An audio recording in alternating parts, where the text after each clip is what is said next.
आपके अपने YouTube channel GS सालू यादव में आपका स्वागत करती हूँ। जैसा कि आप सभी को पता है कि इसके पहले मैंने जो प्राचीन इतिहास के बारे में आप लोगों को पढ़ाया था, मैंने पढ़ाया किया था सिर्फ आप लोगों को उसमें क्रमिक अध्ययन करने के बारे में बताया था कि इतिहास को किस तरीके से पढ़ें कि वो हमारे लिए आसान हो जाए। एक क्रमिक अध्ययन करके पढ़ाई किया जाता है जिससे वो हमारे लिए आसान बन सके। तो आज का हमारा जो टॉपिक है वो प्राचीन इतिहास से प्रागैतिहासिक काल के बारे में। बट सबसे पहले चलिए हम पढ़ते हैं कि स्रोतों के आधार पर इतिहास को 3 भागों में डिवाइड किया गया है। प्रागैतिहासिक काल, आदि ऐतिहासिक काल और ऐतिहासिक काल। प्रागैतिहासिक काल उस काल को कहते हैं जिसमें कोई लिखित विवरण नहीं, पुरातात्विक साक्ष्य तो मिले हैं लेकिन कोई लिखित विवरण उपलब्ध नहीं है। उदाहरण के तौर पे देखें तो जैसे पाषाण काल, पत्थरों का जो युग था उसमें कुछ लिखा पढ़ा नहीं गया है।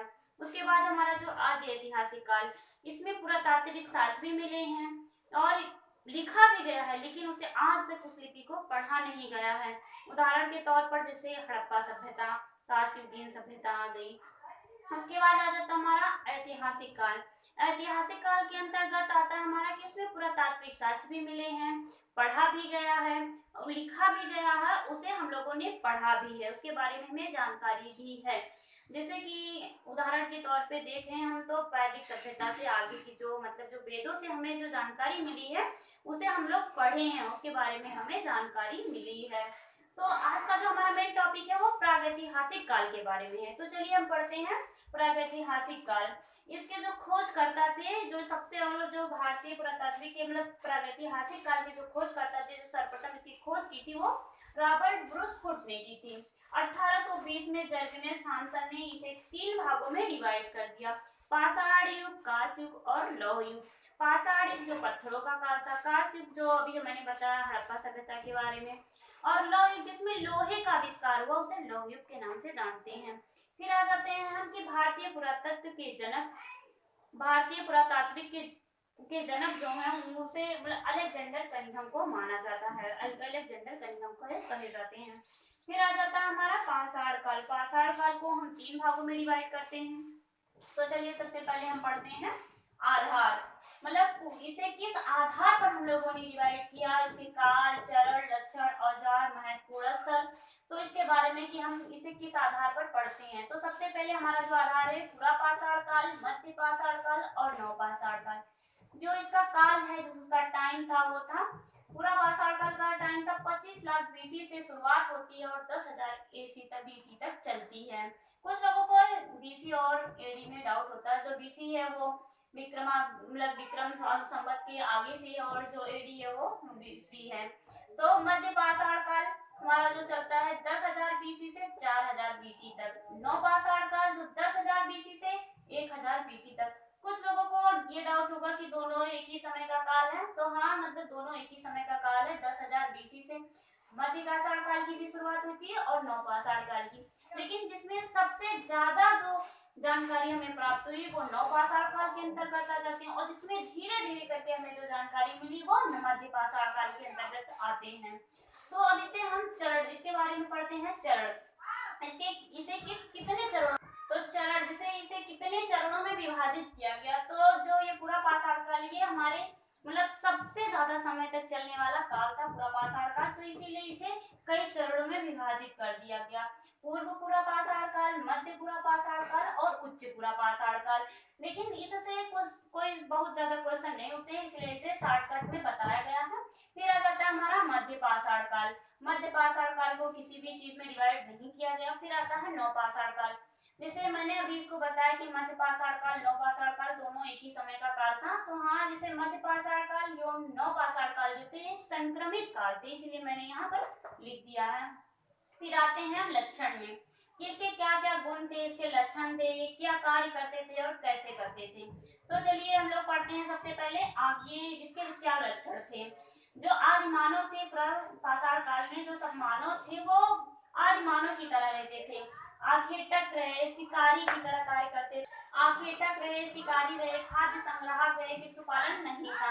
तो जैसे सबसे पहले हम लोग लक्षण के बारे में आ जाते हैं कि आखेटक वो आदि मानव की तरह रहते थे, अपना अपना जीवन आदि मानव की तरह व्यतीत करते थे कि जैसे आज यहाँ गए, वहाँ जानवरों की भीड़ खत्म हो गई, फिर दूसरे स्थान पर जाकर जब वहाँ जानवर खत्म होने लगे तो दूसरे स्थान पर जाके रहने लगे।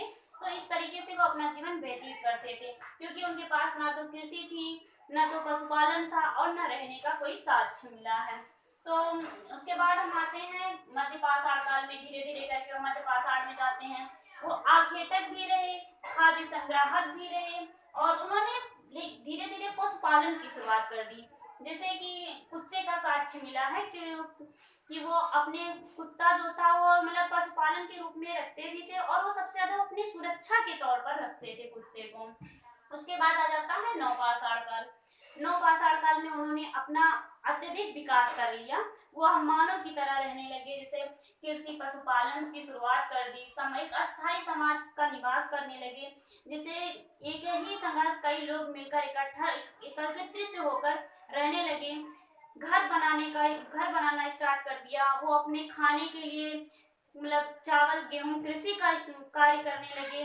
मांस को छोड़कर वो खेती करना स्टार्ट कर दिए, समाज बनाकर रहना प्रारंभ कर दिए। तो हमारा ये नवपाषाण काल के अंतर्गत आता है। सबसे ज्यादा क्वेश्चन जो बनते हैं नवपाषाण काल से बनते हैं।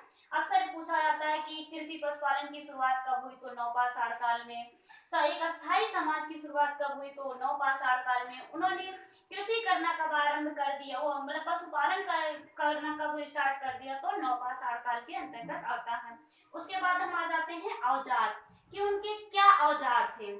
वो अपना औजार अपनी सुरक्षा के लिए अपना किस तरीके का औजार उपयोग में लाते थे। तो जैसे जानवरों की हड्डियों से, उनके खाल से, चमड़े से अपना औजार बनाते थे। तो सबसे पहले जो औजार मिला है क्वार्टजाइट, सर्प, ब्लेड आदि के होते थे, जो पूरा पाषाण काल में। फिर आता है हमारा मध्य पाषाण काल। मध्य पाषाण काल में माइक्रोलिथ एक सूक्ष्म पत्थर का औजार होता था, उसको प्रयोग में लाने लगे। फिर आया हमारा नवपाषाण काल। इसमें नवपाषाण काल में अत्यधिक विकास हो गया उनका, तो वो स्लेट के बने औजारों का प्रयोग करने लगे। उसके बाद आता है हमारा महत्वपूर्ण स्थल, कि वो उनका जो स्थल था कि किस स्थान से उन्हें क्या प्राप्त हुआ है, उनके महत्वपूर्ण स्थल क्या है, तो उसके बारे में हम आपको पढ़ाते हैं। तो सबसे पहले अतिरमपक्कम जो तमिलनाडु में है वहां, और एक हथनौरा यम्पी से खोपड़ी के साक्ष्य मिले हैं। जो मानव की खोपड़ी के साक्ष्य मिले हैं वो अतिरमपक्कम तमिलनाडु और हथनौरा यम्पी से मिले हैं। उसके बाद आता है भीमबेटका, जो वेरी वेरी इंपॉर्टेंट क्वेश्चन है, अक्सर वनडे एग्जाम में पूछे जाते हैं। भीमबेटका जो यम्पी नर्मदा घाटी के निकट में है। यहाँ से सबसे प्राचीन चित्रकारी के साक्ष्य मिले हैं, जो एकत्रित होकर मनुष्यों ने मतलब वहां से जो साक्ष्य मिले हैं वो यहाँ से मिले हैं भीमबेटका से। उसके बाद आ जाता है हमारा मध्य पाषाण काल में। चौपानी मांडो यूपी में है। ये चौपानी मांडो से मृदभांड के प्राचीन साक्ष्य मिले हैं। जो मृदभांड मतलब मिट्टी के बर्तन मिले हैं वो चौपानी मांडो मतलब यूपी से मिले हैं। उसके बाद आता है बागौर राजस्थान में मिले हैं। फिर आजमगढ़ एमपी में पशुपालन के साक्ष्य प्राप्त हुए हैं। उसके बाद आ जाता है हमारा नवपाषाण काल। नवपाषाण काल में बुरजोम कश्मीर गर्तवास कब्र में मालिक के साथ कुत्ते के प्रमाण। जो बुरजोम कश्मीर से जो गर्तवास से वहाँ एक ही कब्र में मालिक के साथ कुत्ते का साक्ष्य प्राप्त हुआ है, जिससे पता चलता है कि इन्होंने नवपाषाण काल में कि कुत्ते को अपना साथी बनाया था, अपना सुरक्षा के लिए, अपनी सुरक्षा के लिए पशुपालना स्टार्ट किया था। उसके बाद आता है चिरांद बिहार में। चिरांद बिहार को लिडियवा यूपी में चावल के साक्ष्य मिले हैं। के प्रथम मेहरगढ़ में कृषि के साक्ष्य प्राप्त हुए हैं। उसके बाद आता है खोज, कि किस काल में किस चीज की खोज हुई थी। तो पूरा पाषाण काल में आग की खोज हुई। सर्वप्रथम इन्होंने पत्थर को जो मतलब पत्थर से चिंगारी निकली थी तो उसका आग का आविष्कार किया था, लेकिन उन्होंने प्रयोग करना नहीं सीखा था कि इसको हम किस तरीके से कहाँ प्रयोग में लाएं। फिर आता है मध्य पाषाण काल। मध्य पाषाण काल में इन्होंने आग का प्रयोग करना एकदम से सीख लिया। फिर नवपाषाण काल में ये अपना जीवन व्यतीत करने लगे। तो जैसा कि आप लोगों को मैंने इसके बारे में बढ़ा दिया, तो एक बार चलिए हम आपको इसी के बारे में पूरा रिवीजन करके बता देते हैं एक बार फिर से। एक मिनट, चलिए हम आप लोगों को एक बार इसके फिर से रिवाइज करके पूरा एक बार बता देते हैं कि आप लोगों को पढ़ने में कोई प्रॉब्लम ना हो। तो थोड़ा शॉर्टकट बताएंगे, ज्यादा देर नहीं लेंगे। चलिए, जैसे स्रोतों के आधार पर इतिहास को 3 भागों में डिवाइड किया गया, प्रागैतिहासिक काल, आद्य ऐतिहासिक काल और ऐतिहासिक काल। प्रागैतिहासिक काल में लिखित साक्ष्य नहीं है, आद्य ऐतिहासिक काल लिखित साक्ष्य तो है लेकिन पढ़ा नहीं गया, ऐतिहासिक काल लिखित साक्ष्य उपलब्ध है और उसे पढ़ा भी गया। फिर आता है हमारा प्रागैतिहासिक काल, जिसमें रॉबर्ट ब्रूस ने, इसके जनक खोजकर्ता जो है रॉबर्ट ब्रूस हैं। फिर आता है 1820 में जर्जनेस थॉमसन ने इसे पाषाण काल से और लोह युग में बांट दिया। भारतीय पुरातत्व के जनक अलेक्जेंडर कनिंघम को माना जाता है।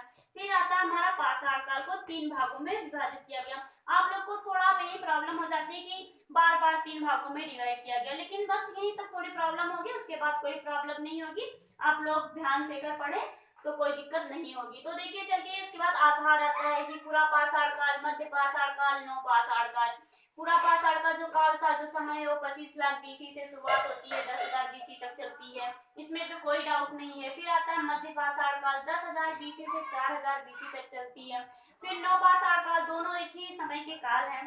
फिर आता है हमारा इसका चरण, तो चरण आप लोगों को ज्यादा पढ़ना नहीं है। उसके बाद आता है लक्षण, कि ये आखेटक रहे, खाद्य संग्राहक रहे, लेकिन कृषि पशुपालन का कोई साक्ष्य नहीं प्राप्त है। उसके बाद आता है हमारा मध्य पाषाण काल में आखेटक भी रहे, खाद्य संग्राहक भी बने रहे, पशुपालन की शुरुआत भी कर दी उन्होंने, कुत्ता अपनी सुरक्षा के लिए कुत्ता पालना भी स्टार्ट कर दिया था। उसके बाद आता है हमारा नव पाषाण काल, कृषि पशुपालन की शुरुआत की, समाज एक अस्थायी समाज निवास प्रारंभ भी कर दिया। उसके बाद आता औजार, औजार के बारे में आप लोगों ने पढ़ा ही। फिर महत्वपूर्ण स्थल कि कहाँ से क्या साक्ष्य मिले हैं, कि अतिरमपक्कम तमिलनाडु से, खोपड़ी का साक्ष्य मिला, भीमबेटका से एक चित्रकारी का साक्ष्य मिला है, चौपानी मांडो से मृतभांड के प्राचीनतम साक्ष्य मिले हैं, आदमगढ़ से पशुपालन के साक्ष्य मिले हैं, बुर्ज होम कश्मीर से गर्तवास में कब्र में मालिक के साथ कुत्ते के प्रमाण मिले हैं, चिरांग बिहार में, कोलीडेवा यूपी में चावल के प्रथा, मेहरगढ़ से कृषि के साक्ष्य मिले हैं।